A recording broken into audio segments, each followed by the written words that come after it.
नमस्कार, मी डॉक्टर अश्विनी देशमुख, तुमची गायनेकोलॉजिस्ट. आज माझ्या ओपीडीमध्ये एक आई तिच्या 12-13 वर्षांच्या मुलीला घेऊन आली होती आणि तिचा प्रश्न होता की आजकाल खूपच चिडचिड करतीये, जेवत नाहीये आणि पोटात पण फार दुखतंय. तर नक्की यामागचं काय कारण आहे? तर ऍक्च्युली ती साधारण 12-13 वर्षांची होती आणि तिच्या शरीरात नुकतेच काही फिजिकल चेंजेस सुद्धा व्हायला लागले होते की जे नॉर्मली अडोलसंट वयामध्ये होतात की अचानक उंची वाढणे वगैरे. आणि मग त्यासोबतच तिचा हा चिडचिडेपणा सुद्धा वाढला होता.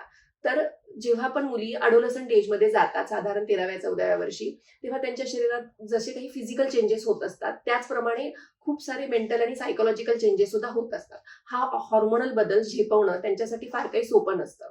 आणि या वयामध्ये म्हणजे साधारण काय होऊ शकतं त्यांच्यासोबत, तर ते अचानक खूप चिडचिड करायला लागू शकतात किंवा अचानकच खूप शांत होऊ शकतात किंवा कधी-कधी त्यांचं कॉन्सन्ट्रेशन खूप कमी होतं. त्या तुमचं ऐकेनासं होतात आणि या सगळ्या गोष्टींचं खरं तर तुम्ही टेन्शन न घेता त्यांना समजून घेणं गरजेचं आहे. त्यांना त्यांची स्पेस देणं गरजेचं आहे. म्हणजे त्यांचा हा हॉर्मोनल बदल त्या सहज झेपवू शकतात. अडोलसंट एजमधून त्या सहज पार होऊ शकतात. तर हे जर प्रॉब्लेम त्यांना जर काही जास्त प्रमाणात जाणवत असतील, तर तुम्ही गायनेकोलॉजिस्टची सुद्धा मदत घेऊ शकता.